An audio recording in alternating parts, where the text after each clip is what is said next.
Hey, Don. Hi, everyone. I can still hear somebody's radio or TV or something in the background. So if you could all press mute, that would be lovely. I'm Leslie McBain. I'm one of the co-founders of Mom Stop the Harm. And I am so delighted to be able to have Caitlyn here for the webinar, and so delighted that you're all here. It is going to be a really rich, informative webinar. So I would like to start by inviting each of us to acknowledge the traditional territories that we live and work on. For your speakers tonight, Caitlyn, Jenny, and I, we are settlers on the unceded Coast Salish territories of the Musqueam, the Squamish, Tsleil-Waututh First Nations, so-called Vancouver, as well as Esquimalt, Songhees, Tsawit, Wasenik, and the Lekwungen-speaking people, so-called Victoria. However, we are joining this webinar from all over BC today and further afield than that. So if you feel comfortable, please type into the chat box your own land acknowledgement. If you don't know, or if this is a new practice for you, you can, in the future, visit a website called Whose Land to search up those traditional lands that you are situated on. So this webinar is hosted by Mom Stop the Harm. We all need to know what we're talking about when we're talking about decriminalization, when we're talking about safe supply, and when we're talking about defund the police. What do these things actually mean in a legal sense? Because we don't want to get into discussions with people who don't know, and then we don't know, and we give out maybe the wrong information. When we are grounded with the right information, we have far more strength to advocate for these issues. So again, I'm glad you're here. I'm glad I'm here to make sure I know what I'm talking about. And so everyone just needs to know where they land on these issues. I'm going to introduce Caitlyn. Caitlyn Shane is a staff lawyer at the Pivot Legal Society, a human rights legal organization based in downtown Eastside, Vancouver. As Pivot's drug policy campaigner, Caitlyn advocates for the decriminalization of drug possession and the legal regulation of all drugs. These law reforms are key to support the most critical motivator of change, and that is collective action. Caitlyn began working in the downtown East Side in 2010 as an outreach and mental health worker. And before attending law school at the University of Victoria, she provided frontline services in supportive housing, emergency shelters, community kitchens, and tent cities in Vancouver and Victoria. Caitlyn, we're so grateful and proud to introduce you, and I think we should just get on with it. So, Caitlyn. Great. Thanks so much for having me today. Thanks, Jen and Leslie, for organizing this. I'm going to share my screen, and I've got some slides, and I'll move through those. Hopefully, this will work. I'm very technologically challenged, but with luck. Can you give a thumbs up, a couple of you, if you can see that and it's full? Okay, awesome.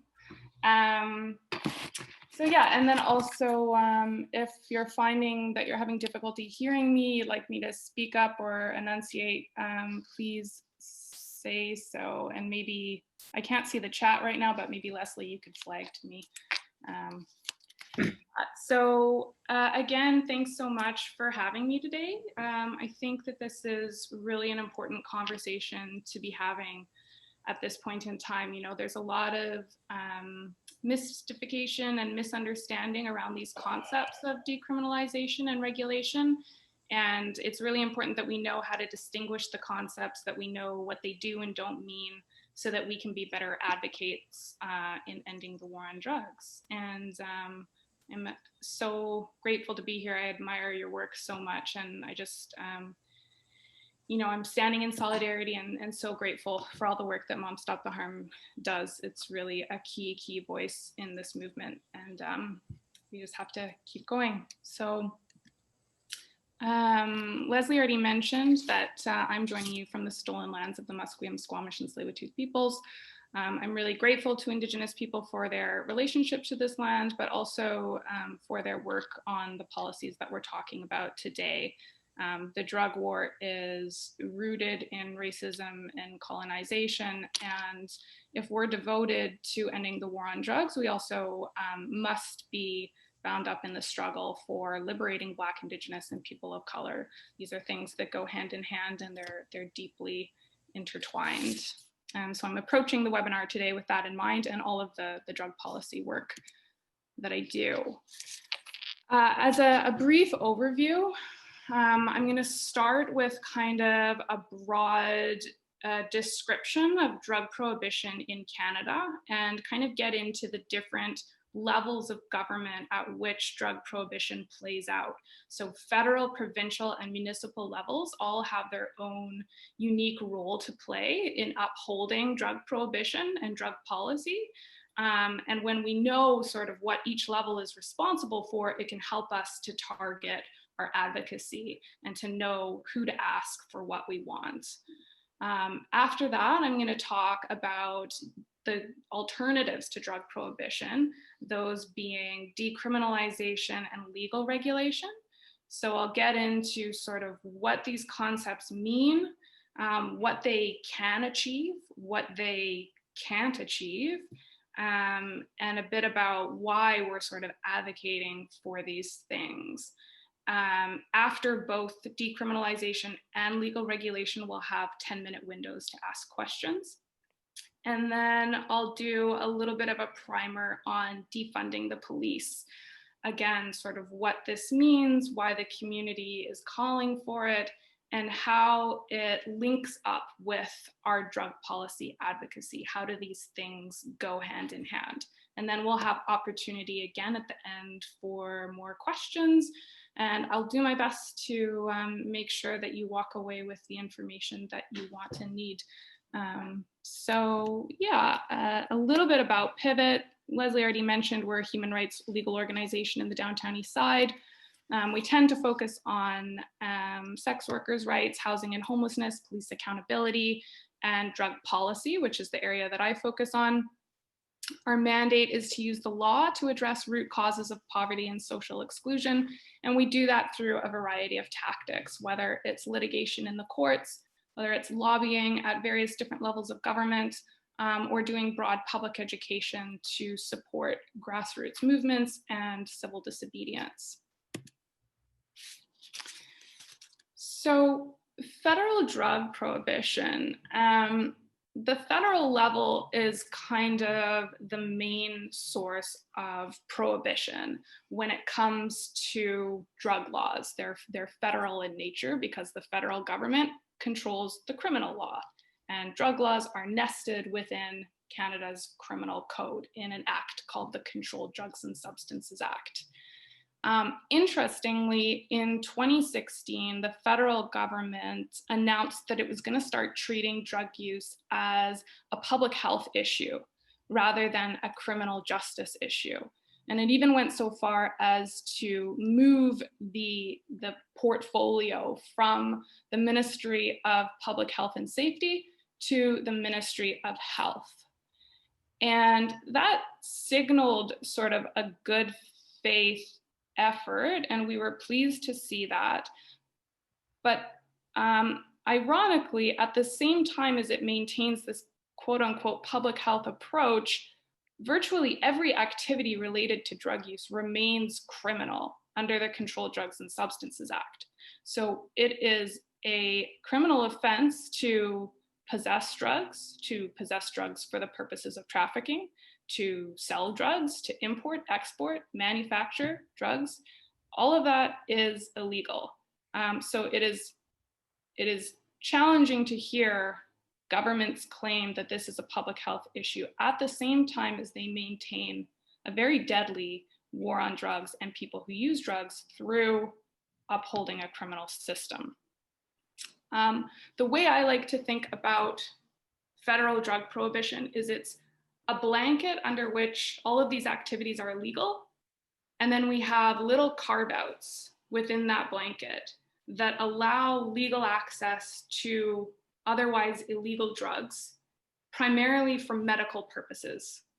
So you can have an illegal drug, but you can access it perhaps when you have a prescription that corresponds with a medical condition or diagnosis from a doctor. That's a medical carve out.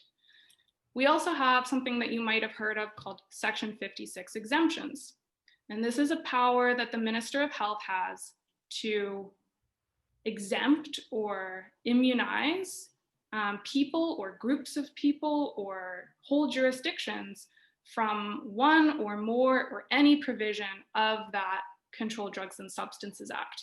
So supervised consumption sites, places like Insight, where people can go, use drugs, be responded to in the event of an overdose, those exist throughout Canada because the Minister of Health has exempted clients and staff of those sites from the offense of simple possession. So when the law, it's basically like a decriminalized zone, and it's a little pocket in that overarching blanket of prohibition.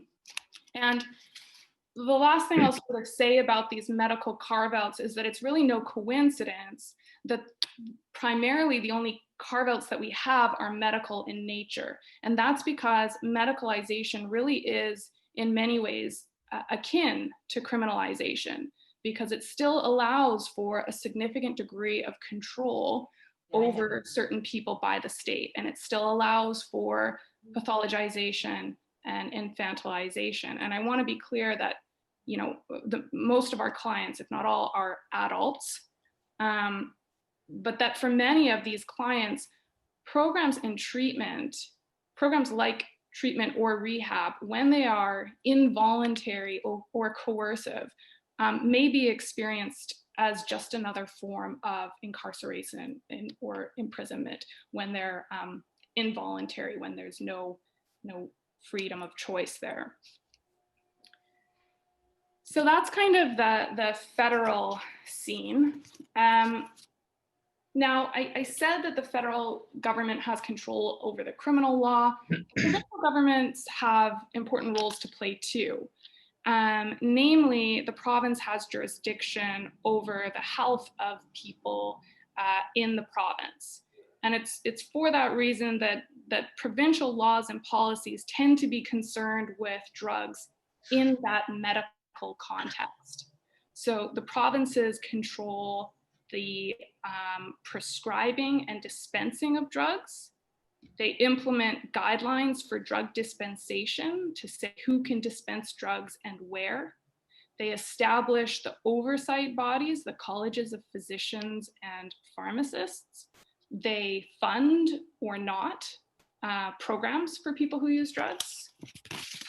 And as a result of this rather extensive involvement of the province, provinces often wind up setting the tone for the entire province in terms of its approach to drug use, regardless of the individual perspectives or philosophies of cities or towns within that province. But that jurisdiction over health means something, and it really does kind of operate as a barometer for the way that a province is going to react to drug policies from above or below. Now, even though provinces don't control the criminal law, I should point out that that control over health does give the provinces significant leeway to pass progressive drug policy if they want to. The province, at least in BC, has historically been a fan of saying, you know, we can't do X, we can't do Y, that's a federal issue, that's a criminal issue. But we've seen when they want to be progressive, they actually can use that public health jurisdiction to do things that one might otherwise think of as being a federal objective. So a good example is the overdose prevention sites that exist in BC. And this was basically, I mean, these were sites that were set up initially by people who use drugs to save lives. They were like pop-up tents where people could go, use drugs. There would be naloxone there to respond in the event of an overdose. People could get their harm reduction supplies, et cetera, et cetera. Looks a lot like a supervised consumption site. because supervised consumption sites are governed by the federal law and they require a federal exemption, the province was kind of feeling like its hands were a bit tied when that process was moving really slowly and people were dying at such extraordinary rates, and it had to do something. So what they did in 2016 was the Minister of Health at the time issued an order under the public health emergency saying these sites have to exist. We have control over the health of people in this province. We have a provincial public health emergency. These are health services. All of that sounds pretty squarely within our jurisdiction. So we're going to go ahead and issue this order. And, you know, a more aggressive federal government might have challenged that jurisdiction, but fortunately it was permitted to exist. And these are now life-saving health services that exist with minimal contest, at least in BC. I know that the struggle is different in every province, but that was an example of where there's a political will, there's a way to harness that public health power and to make use of it. So I'll move on to municipal drug prohibition. And, you know, I think when people think of municipal governments, they don't tend to think really of drug policy because we sort of see drug policy as landing within the purviews of the feds and the provinces. But, you know, the municipal level of drug prohibition is really where people's experiences of drug prohibition take place. It's where the rubber hits the road. Drug prohibition gets carried out and enforced by a network of local agents. And police are obviously key to that because they're enforcing the Controlled Drugs and Substances Act, but they're also aided by, you know, bylaw officers, private security, community policing stations, and overarching community stigma. So, for example, many communities have passed bylaws that prohibit carrying quote unquote drug paraphernalia, which could include harm reduction supplies. So that's obviously the police aren't going to be enforcing a bylaw, it's going to be bylaw officers, local actors, but in many ways that's an extension of drug prohibition. It's kind of all of these branches of activities related to drug use getting enforced by different actors. And as many like to say, this little group here on the slide ultimately comprises sort of the foot soldiers of the war on drugs.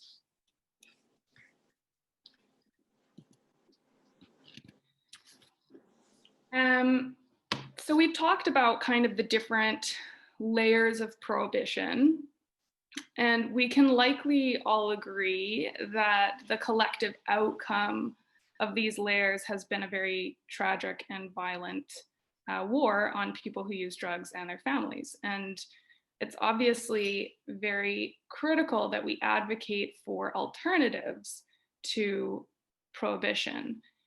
And one of the things that people who use drugs have long been calling for is what we call decriminalization, which technically just refers to the removal of criminal sanctions for a particular activity. In North America, historically, when we've talked about drug decriminalization, it's typically been narrowed to removing criminal sanctions for simple drug possession.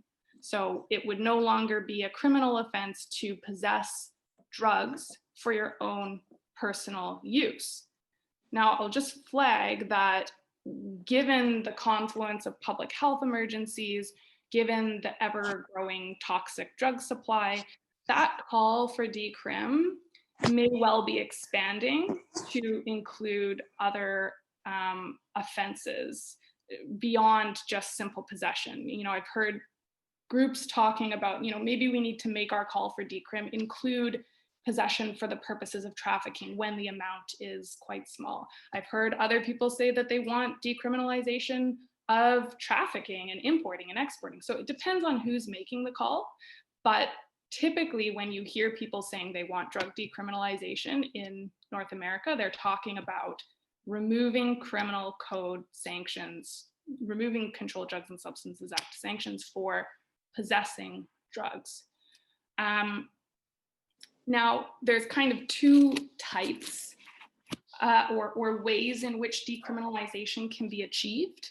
We have de jure decriminalization, which means that the law has been formally amended or repealed. So what that would look like would be the federal government would go into the Controlled Drugs and Substances Act, like we talked about, would either amend or remove entirely that provision that says you can't possess drugs for personal use. That would be de jure, formal legal reform. Then there's also something called de facto decriminalization. And while there's perhaps some benefits to de facto decriminalization in the sense that it can be more expedient than kind of the long-winded process of law reform, and the fact that other levels of government besides the federal government can work to achieve de facto decriminalization. There's also some pitfalls. But what it basically is a system in which the thing remains criminal on the books, but its enforcement is changed so that it is no longer enforced against, or it's enforced against differently. So at the municipal level, that might look like a local police department adopting a policy of non-enforcement. So it's still an offense in the Controlled Drugs and Substances Act, but in this jurisdiction, police have a policy where they don't enforce it. Or at the province, you could have the provincial government amending its policing legislation to say, you know, you can't have police expending resources on the enforcement of simple possession anymore. Again, it's still an offense on the books, but the enforcement has basically made it so that people don't feel the impact of that prohibition. One thing to kind of point out with de facto decrim is, while it is undoubtedly an important step, I think we really need to always be continuing to push for that gold star formal legal reform de jure. And that is because, you know, in Vancouver, we've learned firsthand, we have Vancouver Police Department having said for years that they don't enforce simple possession. And so there already is de facto decrim in place, and there's no need for us to advocate for de jure decriminalization anymore, yada, yada, yada. And what we hear from people on the ground is quite different, is that police continue to use their discretion to enforce simple possession. And while they may not always be arresting people for possessing drugs, what they are often doing is confiscating their drugs. So people end up, you know, living in the same fear of police interaction because they're going to get their drugs confiscated, and then they're going to have to hustle, and they're going to have to find drugs elsewhere, and you know, it might be from a different source, or there's all sorts of, like, it's the same kind of spiral that we see under criminalization, all because you have this actor who's not necessarily laying criminal charges, but who is enforcing in one way or another. And so the only reason that makes it permissible for police to confiscate people's drugs is because it remains a criminal offense on the books. So that's why we need to always, you know, we can have these de facto policies in the interim, but we should never give up the fight for that formal legal reform at the federal level. And I think this might be, no, it's not the last slide before. I have 2 more slides on decrim, and then we'll answer some questions. But as far as the question of decriminalization and what is it good for goes, you know, it's the truth that decriminalization is not going to address the toxic drug supply. And I want to address this. There's a very government narrative right now, which is that decriminalization is not a silver bullet, therefore we're not going to do it. And to that I say, you know, no, it's not a silver bullet. No one who's called for decriminalization has ever claimed it to be a silver bullet. We're talking about, as you all know, an incredibly complex problem that is going to require a very complex solution.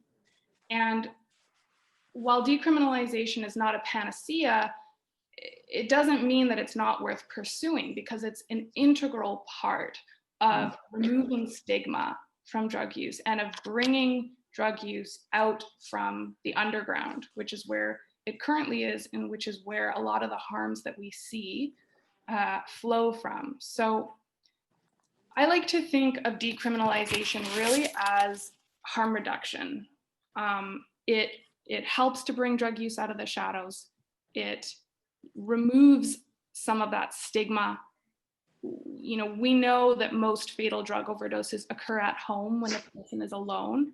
What can we do to encourage people to use with a friend or to use at a supervised consumption site or overdose prevention site? Well, if we can assure that person that they can travel with their drugs from home to a site, then they may well be more likely to use that service. But if they fear arrest or intervention just for leaving their house with drugs to access a site, then we're sending incredibly mixed messages. And so we need to align our policies in this bare minimum way with a public health approach, because what could be more in line with public health than encouraging people to access the services that governments have put in place by saying you're not going to face criminal arrest when you go to a supervised consumption site. So, you know, I think it's also a way to encourage communication, to open up the dialogue so that people feel less stigmatized in bringing up drug use with doctors, friends, family, community. It just beginning to chip away at that culture of stigma that drives drug use underground is really the first step, I think, toward having a healthier approach to drug use. And that's really the key benefit of decriminalization, I think. And now this is the last slide I have on decrim, and then we'll have an opportunity, I think 10 minutes or so, to ask questions.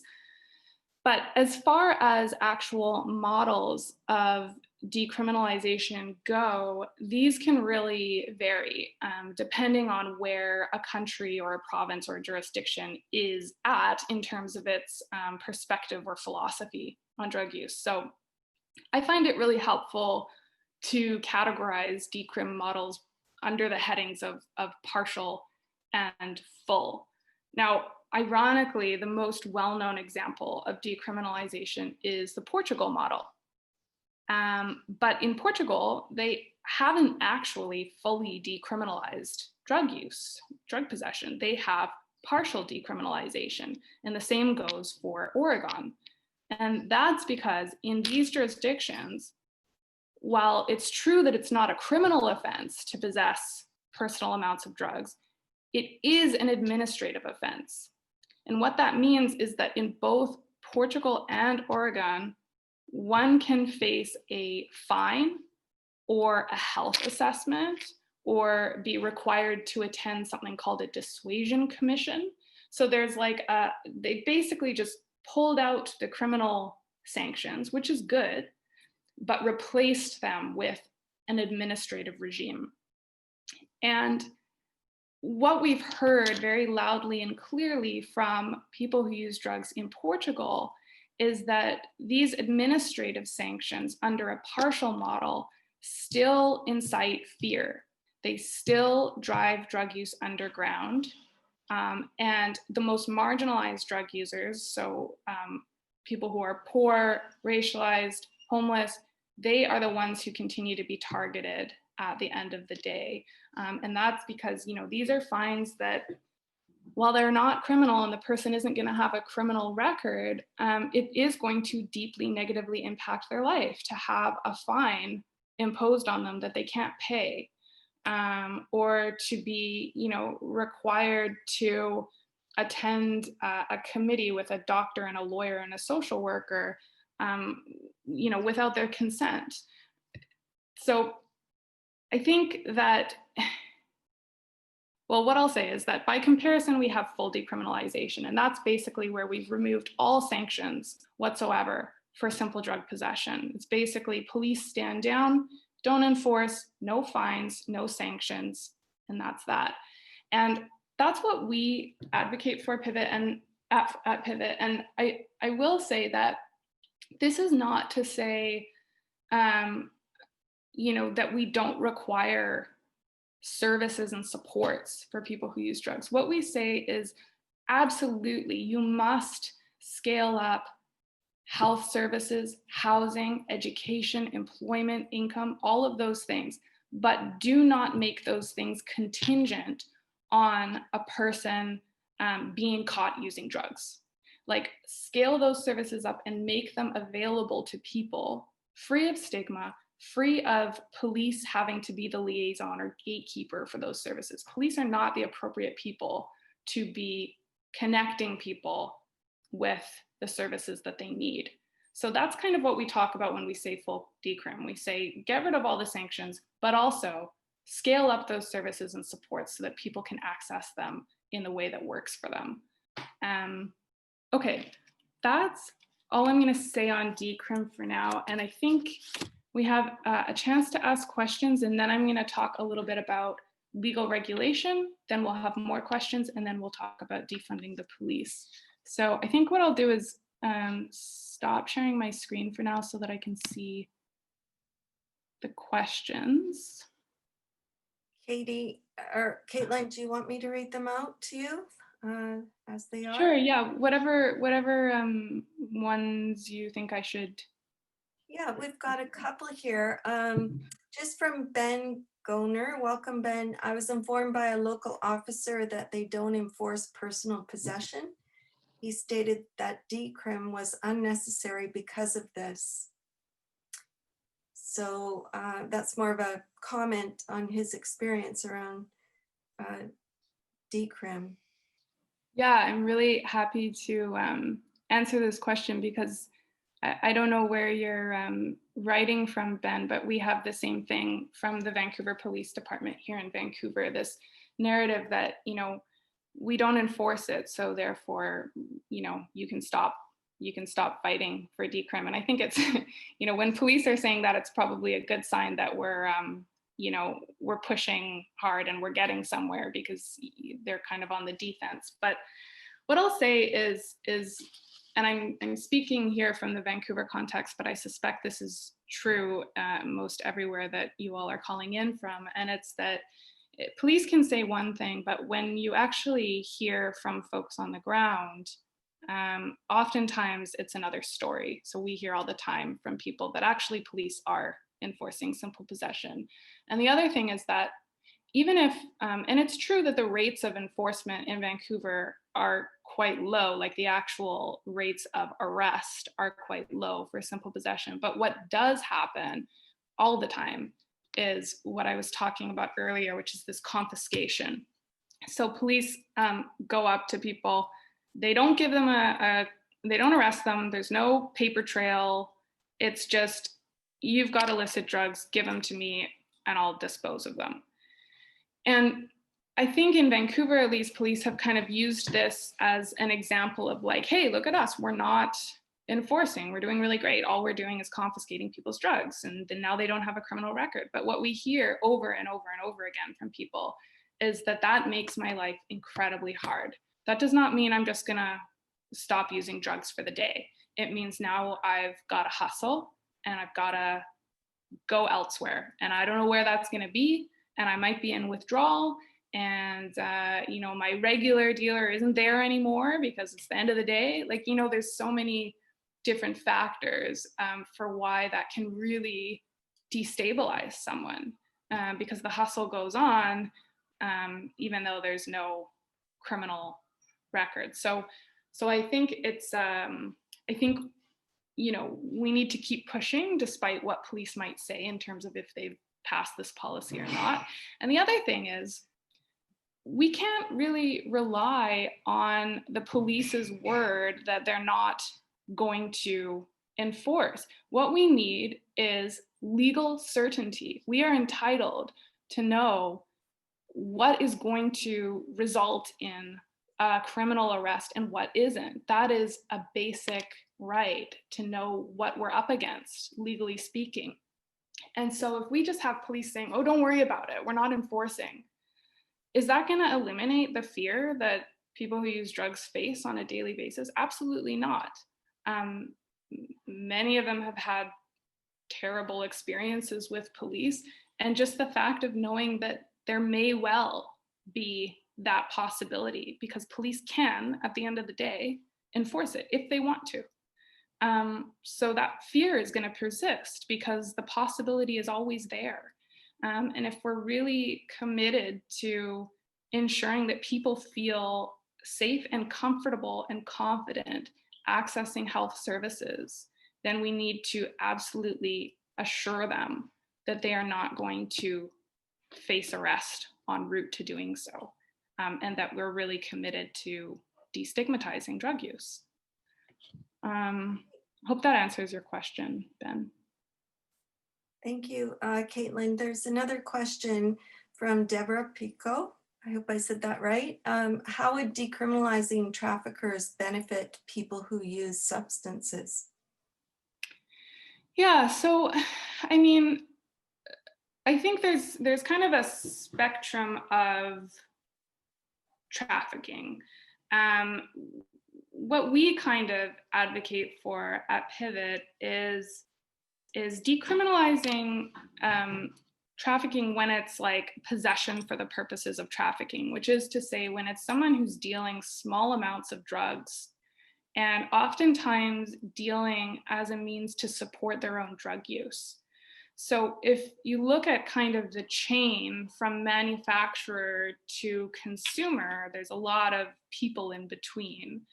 And oftentimes when police are targeting quote unquote traffickers, they're only successfully intervening on the lowest hanging fruit, which is the person on the corner who has a couple of baggies and is selling to their friends, right, for their own personal use. That's who gets caught, because they're the ones who are vulnerable and exposed. It's much less often that police, at least kind of like the beat cops that we're talking about, are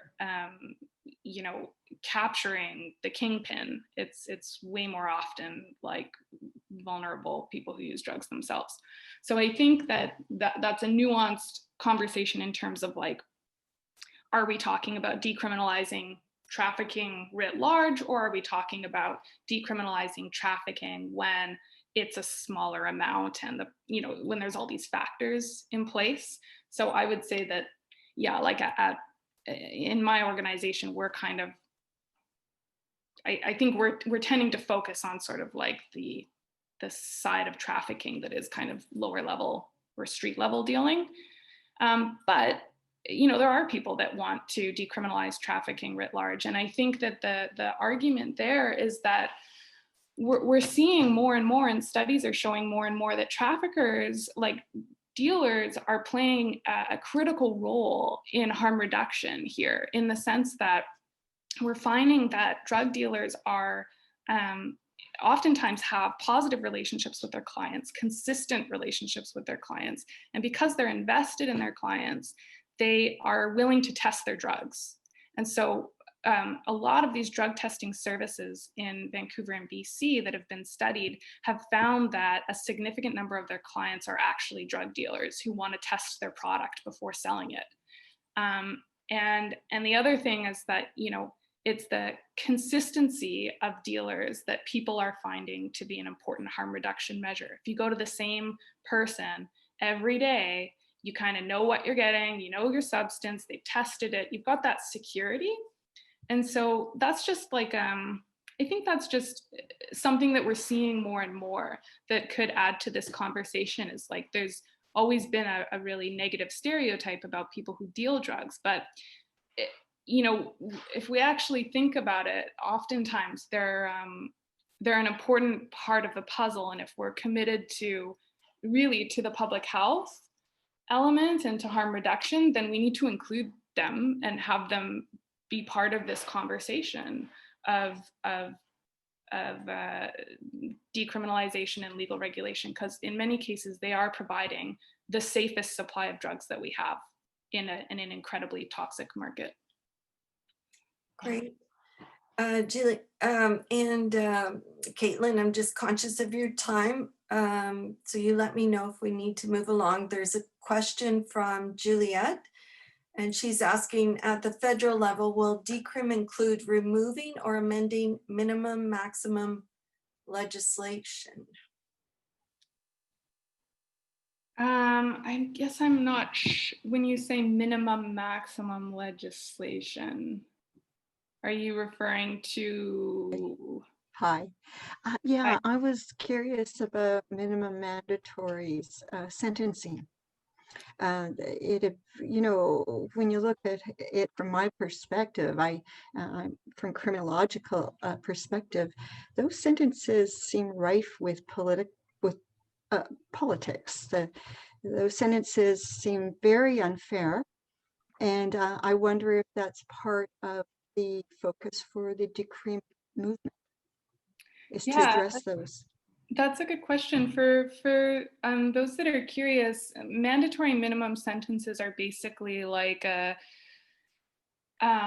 situation where a particular offense automatically if you're caught for it, you're automatically getting this penalty at least.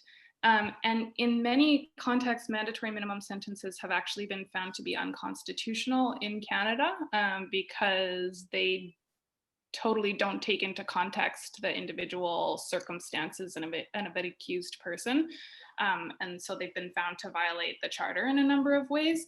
So yeah, I mean, if we were to say get rid of the offense of simple possession, then that would include getting rid of, I don't think there isn't a mandatory minimum sentence for possession, but there is for trafficking, where trafficking involves fentanyl, which is, you know, today that's basically every time someone sells drugs, it has fentanyl in it because the supply is so contaminated. But there's a very strict sentencing policy in Canada for trafficking. They just increased the range of years that you can get for trafficking when there is fentanyl in your product. And that's been a point of advocacy that a number of us have been working on because, you know, oftentimes people don't know that there is fentanyl in the product that they're selling, or because of like the precarity or the way that fentanyl is distributed within drugs, it's very hard to hold someone accountable for that when there's oftentimes not a whole lot of like intention or knowledge around it. So Great, thank you. And then we have, why do you think Trudeau does not want to go forward with decriminalization when he says he wants to treat drug use as a health issue rather than a judicial issue? That's a great question that I don't know the answer to. $1 million question. Yeah. Yeah, that's a wonderful, you know, you would think that if you were treating something as a public health issue, you wouldn't maintain a rampant criminal regime to, you know, incarcerate anyone who does anything related to drugs. I'm not sure. You know, I think Health Canada and the Minister of Health have, it's disappointing. I don't know. I think, you know, they say the right things, but the policy is not really following suit. And I don't know how we can continue to say to people who use drugs and the community that, you know, we're treating this as a health issue. Oh, but we're also going to arrest you if you leave your house with drugs while you're walking to a supervised consumption site. It doesn't make any sense. I think there's a lack of political will. I think there's worry about what people are gonna say or think. It's political, obviously. There's it's a lot of things. It's stigma. It's you know, it says a lot about what the priorities are and what they're not. I don't know. I wish I had a better answer, but I'm just going to jump in here and give my opinion on that. And we all here are listening to Caitlyn tell us about the legal aspects and why we don't have decrim and why we don't have safe supply. And it is not understood by the general public. We're being informed now, but the general public doesn't know the ins and outs. And if they were educated on this, there would be much more political will among the public and political will to make the changes. But, you know, anybody in power wants to stay in power. There's that, the political courage and the political will. But I think education of the public, like we're doing right now, is critical to changing the direction, you know, turning the Titanic, as I always say. So having these conversations, you all going out after Caitlyn's talk and having the conversations with, you know, like I do in the grocery store lineup or anywhere you can, where people will listen, helps to change that very dynamic where Justin Trudeau is not willing to stand up for what he actually thinks and believes. That was just my opinion. Thank you. Great. Caitlyn, how are we doing for time in terms of your next section? We can come back to these questions at the end. How are you feeling? Whatever works. I see some of these questions already relate to legal regulations. So maybe, how about, unless there's other decrim questions in here, I'm not sure at a scan, but I could do my slides on legal regulation and then we can have another question segment. Okay. Sure. Yeah. Great. I'm seeing some thumbs up. Let's do that. I'll share my screen.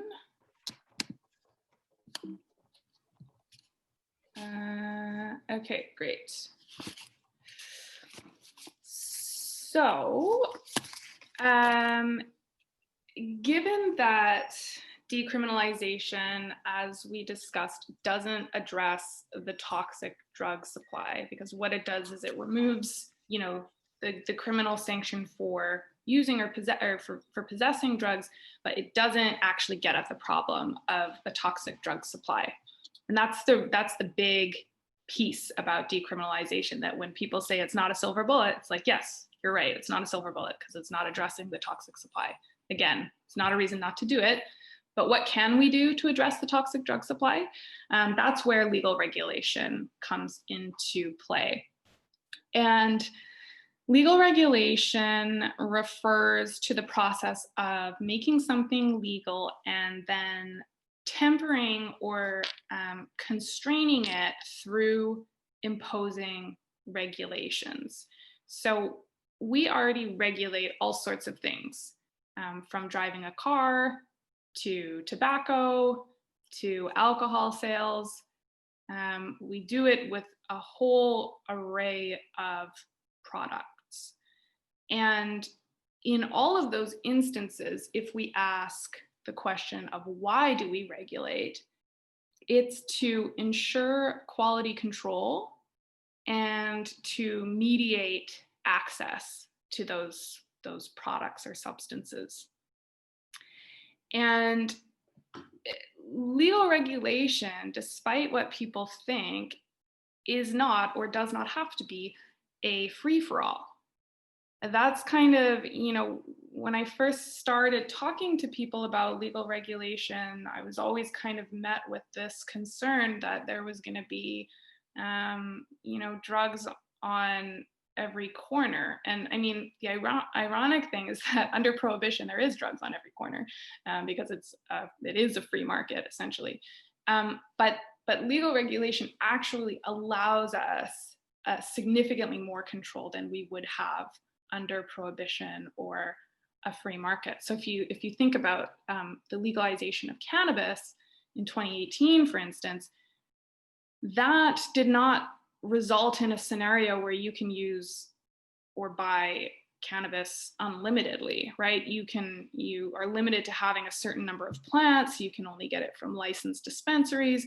And if you use cannabis outside of this regulatory framework, you're still subject to the law of the Cannabis Act. Whether that's a good thing or a bad thing, I won't go into, but legal regulation really is this middle ground between prohibition and a free market, because ironically, both of those kind of ends of the spectrum are quite similar in terms of the lack of regulation, the potential for toxicity of supply and the huge profit motives that exist in both.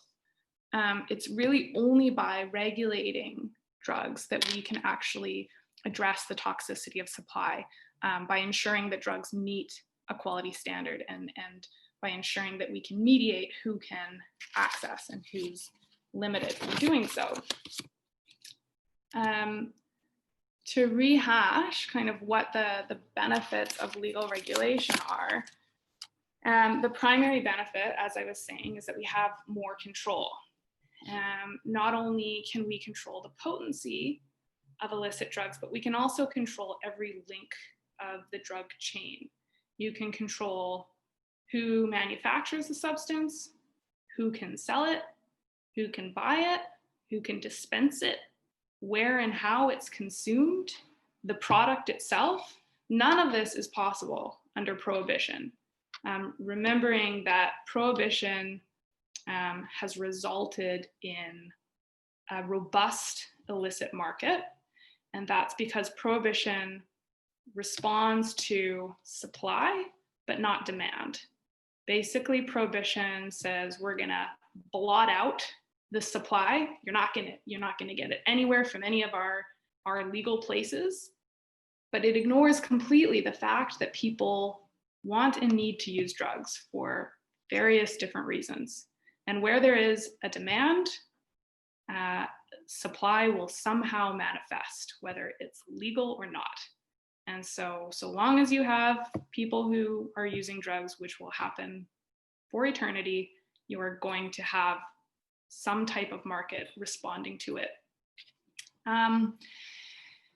Now, when people, the idea sort of as well about legal regulation, in addition to this newfound control that we have, is that when people have legal access to prescription grade drugs, and when that access is not, overly burdened or inaccessible, there will be less reliance on the toxic market.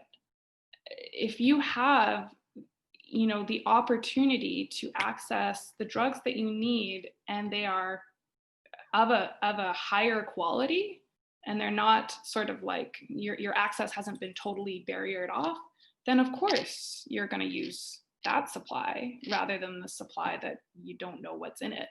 That's not to say that the illicit market would disappear entirely. There's always going to be one, but it would significantly limit reliance on that illicit market if we ensure that there is access to a regulated supply.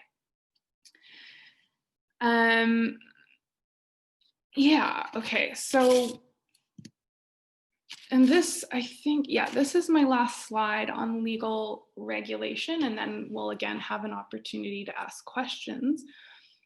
But sort of to help visualize what we're talking about when we say legal regulation, this chart can be useful. And if you're feeling like this is super confusing, you are right. It's very complicated.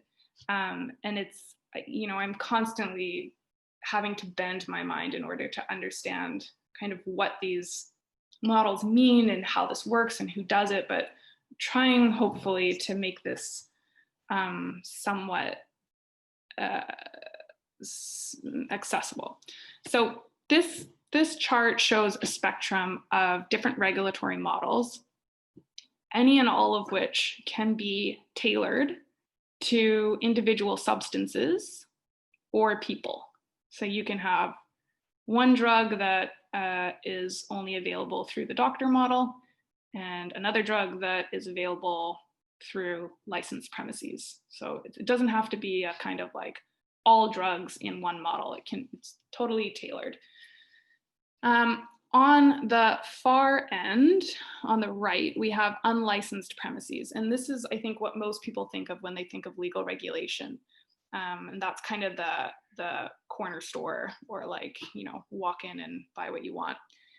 In reality, very few people are advocating for that. I mean, some people are always gonna advocate for that, but most people, when we're talking about legal regulation, like in our sphere of advocacy, are looking more toward the center, and also even like you know, expanding the doctor model just so that it's not quite as constrained as it currently is. So there's a lot of kind of flexibility in these other models. On the far left here, where we have the doctor model, it's ironic that it's on the far left because it's actually the most kind of conservative of these 5 approaches. But we have the doctor model, which is the most stringent type of legal regulation. And it's where most of Canada is currently regulated. Like the drugs under the Controlled Drugs and Substances Act tend to be regulated. So people can access illicit drugs like hydromorphone, morphine via a prescription under the doctor model. Then we have a specialist pharmacist where you don't require a prescription, but a specially trained pharmacist acts as a gatekeeper to a substance. So it's kind of like a behind the counter sale. That's another type of legal regulation. And you've got licensed retailers, and these are kind of operations similar to a dispensary or a liquor store, where the substance would be purchased and used off-site, but there are regulations in place. So you might have to be a certain age, that kind of thing. Then licensed premises, and this is where the substance would be purchased and consumed on site. So if you think about like a bar or a restaurant where you can have a drink, but again, there's regulations, right? The restaurant can only serve liquor if it has a license, and the license is going to control the number of drinks a person can have, whether food sales have to accompany the liquor sales, and then you've also got age requirements. And then finally, there's the unlicensed premises that I already talked about. So really, if there's one thing to take away from the regulatory model conversation, it's that we have to be really creative in interpreting these models. Just because liquor stores in Canada look a particular way and we only have the one criteria of age, it doesn't mean that all licensed retailers need to operate this way. So a person might have to, you know, complete an educational session, or they might have to be trained in naloxone. They might be educated on the side effects and the potency of a substance. These are all sort of ways to tailor these different models to, you know, address the needs of people who use drugs and address the types of substances that we're working with. So the same thing goes for the doctor model. And this is really important because we think of, you know, we already have doctor prescribing illicit drugs in Canada, and that's a form of legal regulation.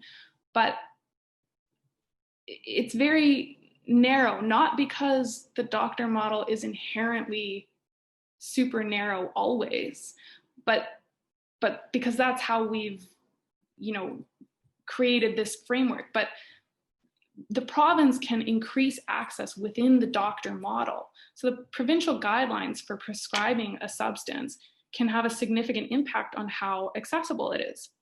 Not all drugs under the doctor model are accessed the same way. So we can again tailor access based on the individual and the substance itself. So you could have a situation where the doctor issues a prescription and you can pick up your prescription at the supervised consumption site. That's possible, all within the doctor framework. It's just that we, at this time, don't have a provincial government that is willing to be creative with these models and really push the limits within that model. Whether a drug is required to have a prescription or not, that's a federal issue.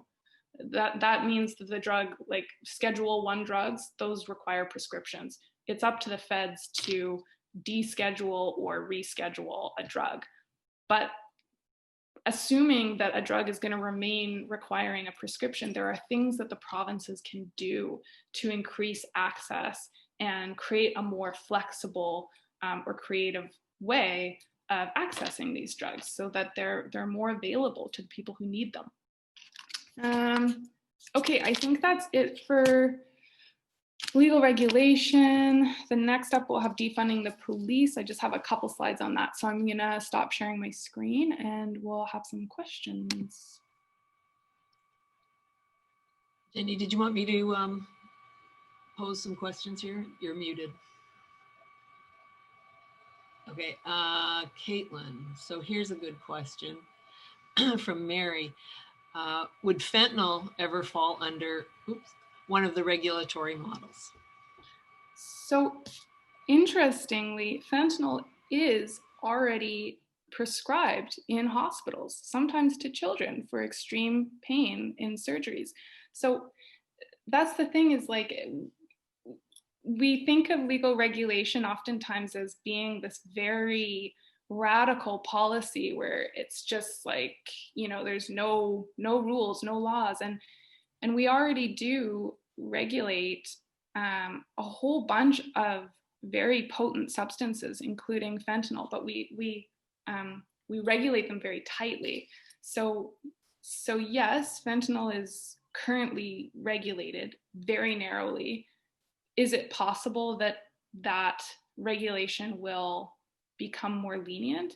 I think so. Someone earlier in the chat had mentioned something about, people at this point are addicted to fentanyl and are seeking it out. And that's true. That is a consequence of a toxic supply, is because people don't know what they're getting. They don't have control over the supply, and it's getting ever more toxic.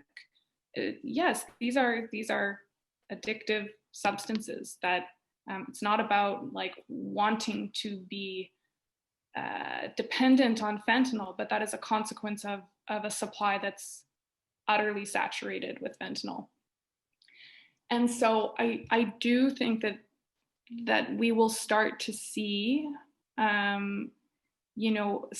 more understanding restrictions on fentanyl to ensure that people who are addicted to fentanyl are at bare minimum able to access a prescription grade form, and then potentially can start talking about tapering off. But if we're committed to the goal of people not dying, then we have to contend with the idea of regulating all substances, including, fentanyl. It's just kind of a consequence of prohibition and the toxic supply, is that, now people are addicted to that. So we have to deal with that.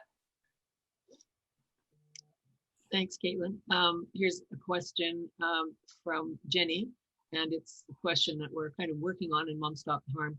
What authority does the province have over the College of Physicians and Surgeons to ensure that there is a prescribing of safe supply happens?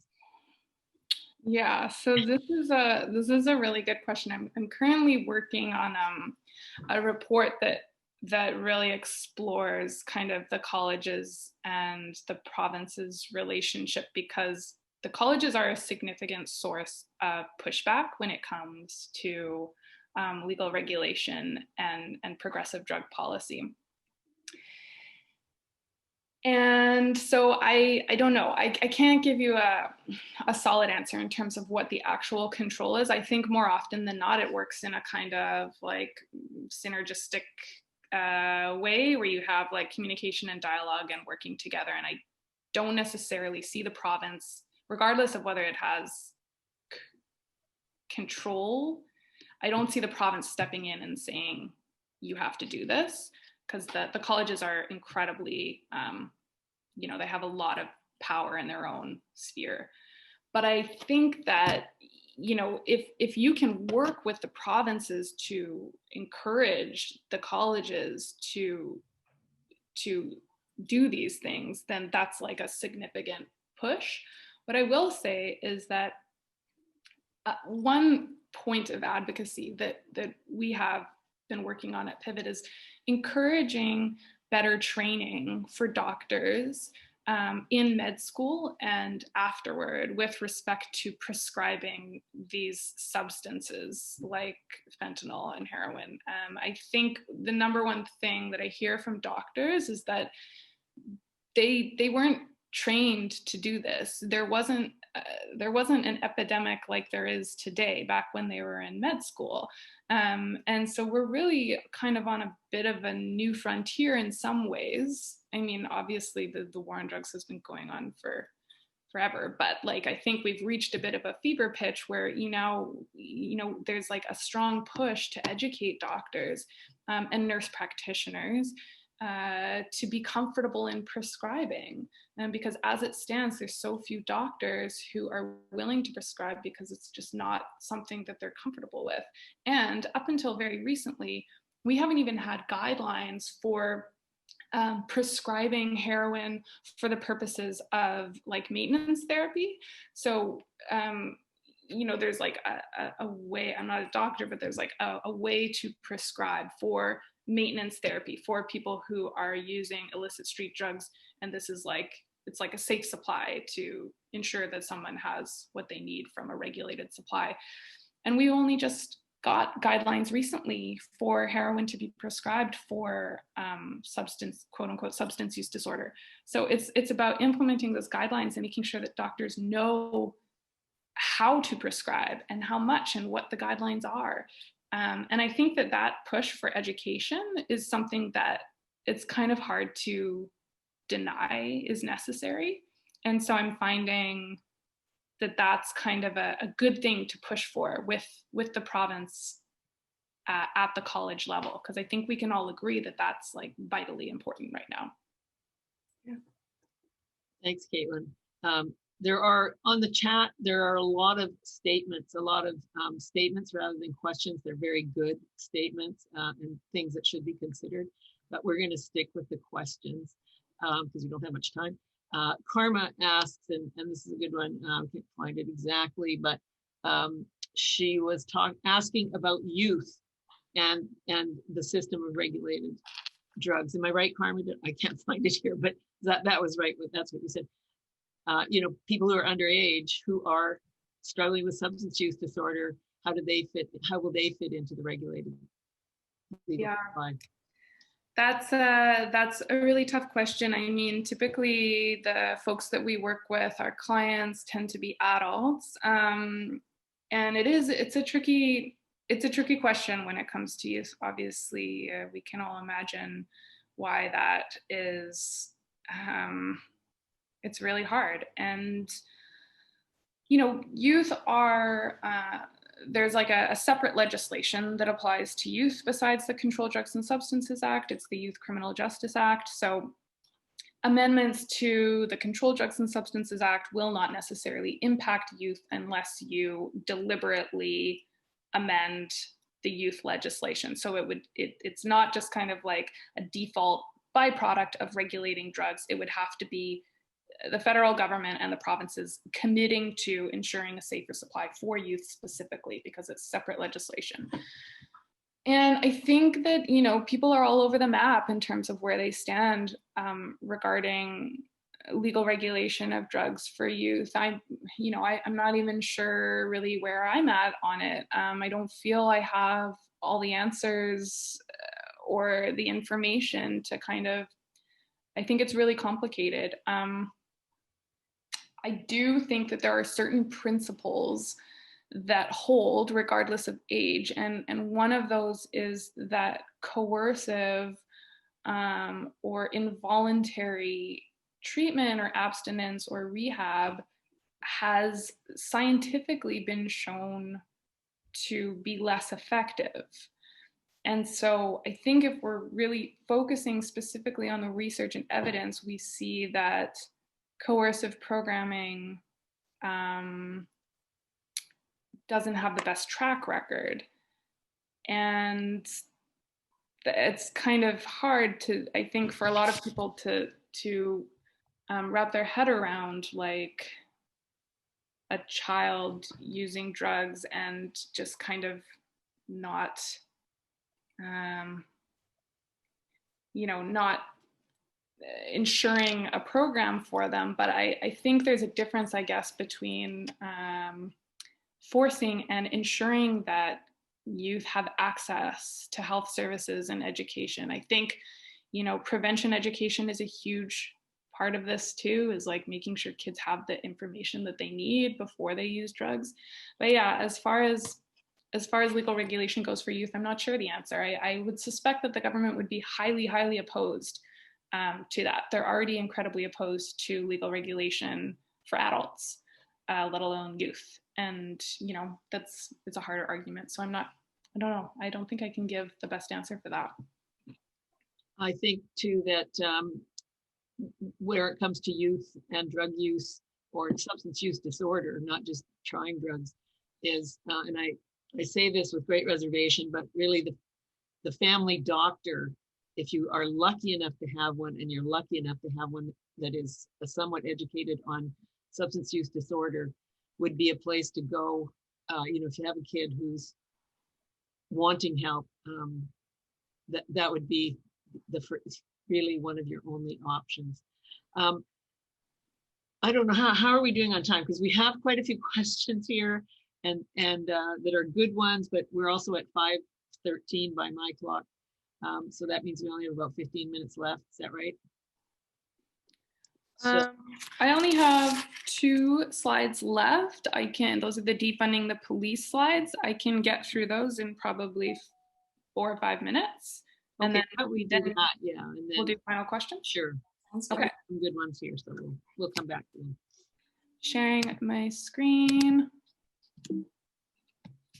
Okay, here we go. Defunding the police. So you may well have heard calls for defunding the police recently, especially as we've kind of had this cultural and collective moment of recognizing that police have caused a tremendous amount of harm in our societies, and particularly against people of color and poor communities. And so the call for defunding the police has really ramped up. And there's, I would say, a lot of misunderstanding or confusion about what this phrase means. The definition I've used below is fairly straightforward, and it's basically to minimize or abolish, and I'll deal with that after, but to minimize or abolish the role and power of police in society by divesting funds from police departments and reallocating them to services and supports that are not police-based, for instance, housing, social services, healthcare, education, etc. And the notion of defunding the police is premised on the idea that the policing apparatus is far from being broken. It is working exactly as it was designed, which is to say that policing in Canada and elsewhere is founded upon racism and colonialism and capitalism. And it follows that because the foundations of policing are so rotten, no amount of law reform can fix it. You know, we need systemic change. We need to uproot the system, because so long as we continue reforms, we're only serving to entrench the validity of policing and violence. Defunding the police as a phrase is similar to like the phrase of defunding the police is similar to the phrase decriminalization, in the sense that the term can refer to kind of a variety of different scenarios, just depending on who's making the call and what they intend. So some people, when they say they want to defund the police, they're saying that they want to limit the use of police, reduce it, and take that funding from police and reinvest it in other social infrastructures. Other people do have the end goal of abolishing the police entirely. It just completely depends on where your stance is. But I think regardless of what our end goal is, we need to recognize that there is urgent need to scale up services and supports. And we invest a ton of funding into police every year, and that number is growing virtually every year. And it's the idea that if we take some of that money from police, we can reinvest it in other services that will more adequately meet people's needs. So the argument for defunding the police is extensive, but for starters, the only way that we can reduce police violence is if we limit police contact with the public. So currently we rely on police as our default for all sorts of social issues that are actually far better addressed by people who've been trained appropriately, who don't carry guns, who don't have violent histories in our communities. Again, defunding asks that the number of police be cut and that their budget is also cut so that we can use that funding for healthcare, housing, education, and jobs.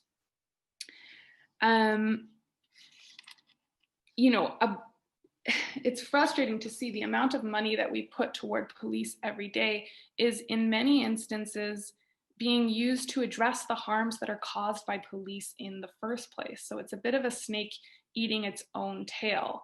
If we can ensure that people's basic needs are met, we have the added benefit of reducing the need for police in the first place because we've addressed the social determinants of health and survival.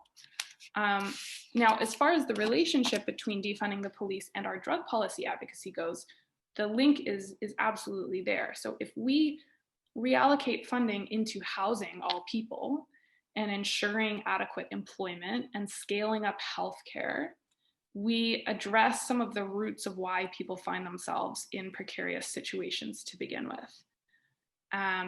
Again, we are addressing the social determinants of health and of drug use. And we can also reallocate funding to scale up infrastructure for people who already use drugs in terms of harm reduction and healthcare and treatment and so on.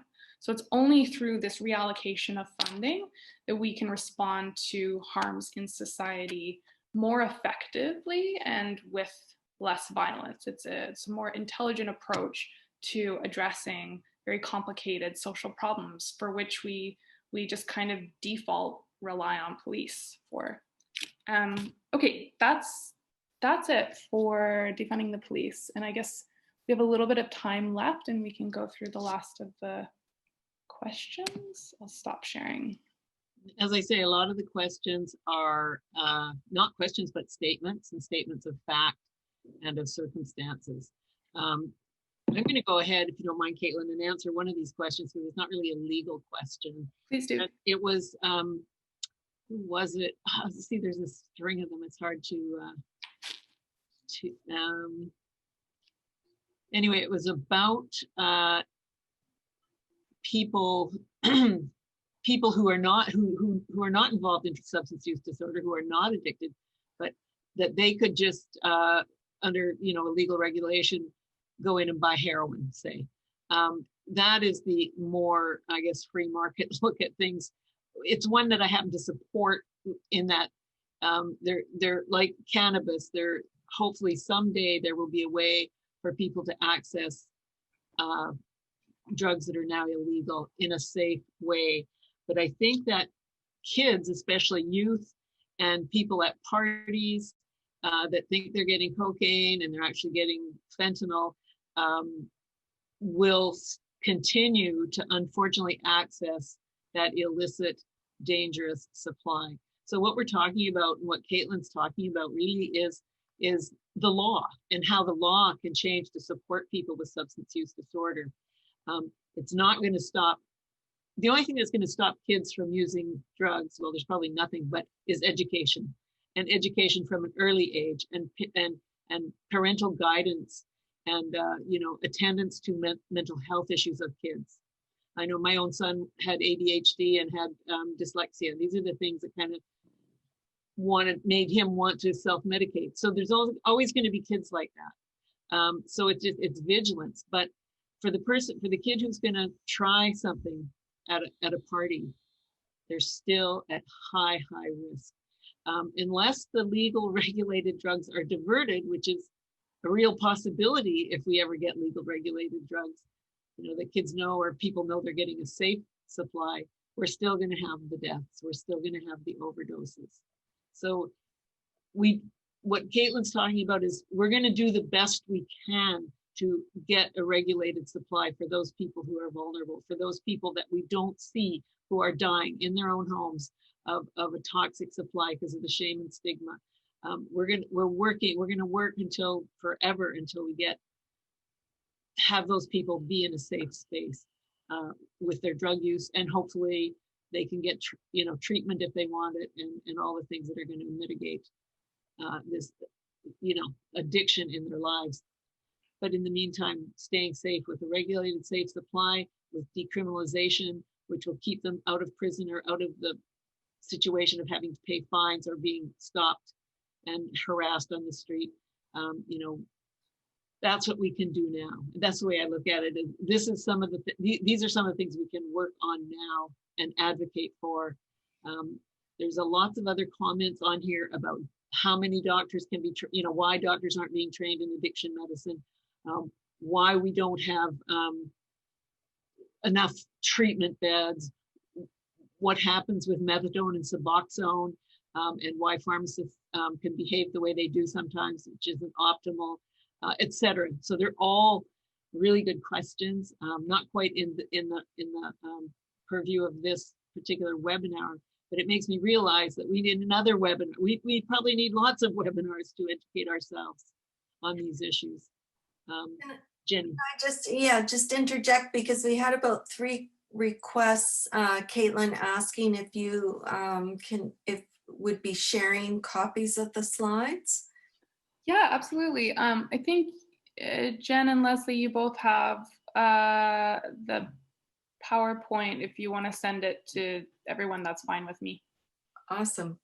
Yeah, we can share that on our public Mom Stop the Harm Facebook page. We can share it on our closed pages, and we can also share it on our website. So Jenny, I guess we can say we could do that with help of our colleagues such as Angela, who I think is on this call as well. Yes, great. Yeah. Thank you. There's just a question about our YouTube channel. That is a public YouTube channel, so anyone can go there and find this up there to view. And it is for the general public as well. It is, yeah. Helena's, yeah, I think we have, I'm just going through the questions, Jenny. If you can help me here, there's Yeah, I think someone from a small community asked early on, what can they do that in their community? It's small, and they have the RCMP there, and they were asking what efforts can they make in that community to change things for decrim. So what, you know, certainly Mom Stop the Harm, we are advocating, but if you have some suggestions, that would be great. So I mean, I don't know how progressive or not your city council is, but one of the things we've recently had success with in Vancouver is we pushed the city of Vancouver to pass a motion where they're actually applying now to the federal government for an exemption that would apply to everyone in Vancouver against the offense of simple possession. So that would be basically a situation where we would have decriminalization throughout all of Vancouver. If you have a city council that is willing to do that, to make that application, that's something you can push them to do. And maybe when Jen and Leslie, you share that PowerPoint, you can also share, I just issued a report. It's called Act Now, and it's about how local governments can apply to decriminalize locally. That, of course, depends on how, if you have a very, you know, I know a lot of people are working with unfriendly city councils, and that might not be an option for everyone, but that's something that you can push for and call for. And the other thing I would say is, you know, organizing locally. The more you have in terms of strength in numbers, it's time consuming, but that is really, I think, the key to achieving things is like getting together in a group like this and organizing locally. And I'll also just say that like that Mom Stop the Harm and the parents groups are like so incredibly inspiring and impactful. Like we are constantly shocked and inspired by how much work you all achieve and how you're moving this case forward. It's really you do have the ear of government, and you're really like creating some positive changes. So I think that just being a part of this group is huge. And yeah, that's great. Thank you. Thanks, Caitlin. And I think some of the comments just ending here are from people who are noting various municipal councils are not really in favor. And so that certainly is a challenge, as you say. I think we're all looking to Vancouver with great excitement, hoping something positive comes out of that. Yeah, and I just see Diana's comment at the bottom there. My council is quite liberal, but does not believe drug enforcement is within their mandate. That is what they will all say. But hopefully the report Act Now, when you take a look at it, it does make the case for why it is within the jurisdiction of a municipality to ask for an exemption. It's not within the city's jurisdiction to change drug laws, but they can change enforcement. And so hopefully that can be a good guide for if you have a council that is interested and liberal, but is concerned that it's not in their jurisdiction, you can say, hey, actually it is in your jurisdiction to do this thing. So yeah, if you've got a progressive council, that's a great starting point, because the fact is that they can do a lot more than they oftentimes think they can. And I think if there are communities that don't have progressive councils, which is probably more common, that if you're an advocate, if you want to advocate for this, just keep doing it. You know, it's the squeaky wheel. And if you have the wherewithal and the time and the bandwidth to advocate in your community and go to the council meetings and speak up, it's turning the Titanic. It's going to take forever, but it's worth it. It's just worth it. We've seen change. Now, I sort of hate saying we've seen change in the last 4 or 5 years. We've had more deaths than we could ever even imagine. But at the same time, underneath it all, there is change going on, and there is reason for hope. So, you know, if you want to advocate, if you have any questions, just get back to any of us, but you'll be able to access. Did you say, Caitlin, that people could access the what's it called, the Act Now? Was it Act Now? Yeah. I'll send you the report. No, we can share it with everyone. We can share. Great. And I'll just comment. Finally we're coming to a close, but in terms of does Mom Stop the Harm have a presentation for councils? What we can, I don't believe we have a formal presentation, Leslie, but we've been under a large national campaign where a resolution was mailed out from Mom Stop the Harm to over 800 municipalities across Canada. So wherever you live, your municipality would have been on that email list. And there's a great opportunity to follow up with your council and say, did you receive that resolution? I'd like to come and speak to you about that resolution. We're hoping for your and asking for your support to pass that as a motion with your council. And we've heard back from many councils. Squamish comes to mind. We've had some municipalities back east. So there's an opportunity to connect with your local council and ask if they received that. In the new year, we will be putting together our advocacy plan. We're doing a strategic plan in the first few weeks of January. So we will be, after our COVID fatigue, we're getting used to it. Hopefully it's going to shift, and holidays are coming, which are going to be difficult for so many of us in that respect. After that, we're going to do a new push on advocacy with the feds, with the provinces, with municipalities about all these issues. So stay tuned, and we're going to also do webinars on advocacy, how to advocate during COVID, also when COVID ends. So more to come. I want to thank Caitlin so much. Thank you so much, Caitlin, for sharing your time and your wisdom with us. Let's give a hand, Caitlin. And I want to thank you all for your interest, for being here. It's just, it chokes me up that you're all here and interested in wanting to know about these things, because you are, just by your knowledge, going to be better advocates out there in the world. So Thanks, everyone. I think that's it, unless there's Jenny or Caitlin had another thing to say. No, I think that's it. It's great. Wonderful comments from everyone, and Yes, thanks.